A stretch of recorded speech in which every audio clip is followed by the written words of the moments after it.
Hello, it's your boy Charles Barkley, and I'm here with another deck profile. This time on my girl Ibara. The gimmick here is that it's a deck with nothing but low attacks.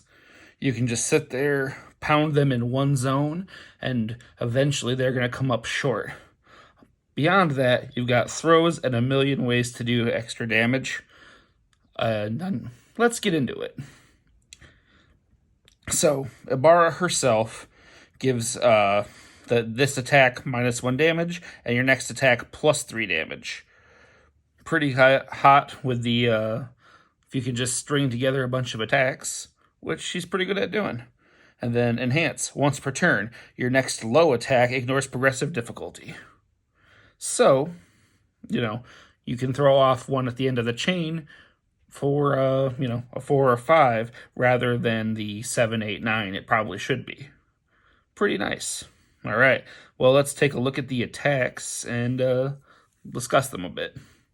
So we've got Creeping Vine Interruption, which is a throw, 2/5 low. If the attack deals less than 5 damage, add 1 copy of Faith's Shield from your discard pile to your hand.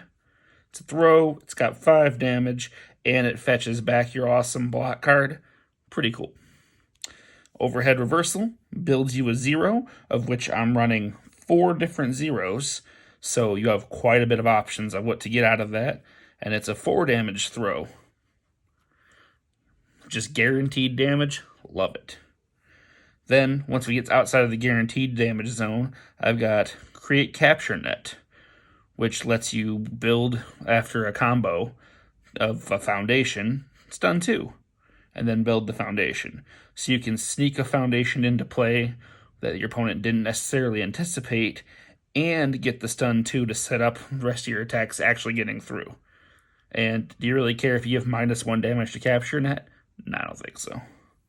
Then we got Tongue Whip and Knife Slice, which are both nice capstones here for once you think you've exhausted their blocks.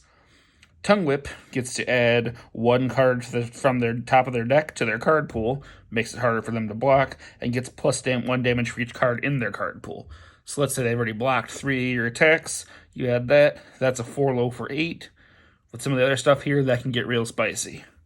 Then we got Knife Slice, which is a 5 low for 5. The next time your rival loses 1 health this combat phase, they lose 1 health and you gain 1 health. Well, you play that either before a throw, and you get guaranteed trigger on that, or you play it at the end of a chain where you don't think they're going to block, and it's just free damage. Just value. That's all you need. Then we're running a couple copies of Ready, Get, Set, Go. It's a high block with a +1. That's nice. But on the off chance you go second and you see this, you can get some pretty insane value and offset going seconds penalties. Love the card. Throw it in pretty much at least every deck I can build it on. Then, for my foundation base, we're running a couple of Excited for Bloods. It's just a great value card. You can you can lose health to draw cards after doing damage, and you can regain 4 health, which can drastically swing a game. Couple of Rescue Completeds, which, gives you the ability to manipulate speeds on attack, make it so you can block with your Faith Shield or whatever you have, or speed something up to where you don't think they can block it. And then, just a nice piece. Faith Shield itself, which is the piece de resistance of blocking. You remove it from the game after you block with this card. The attack deals no damage. Flip it to the attack after it resolves. Lets you stick a card in the card pool against all kinds of opponents. Want to stop them from doing a combo they're about to set up? That blocks the combo.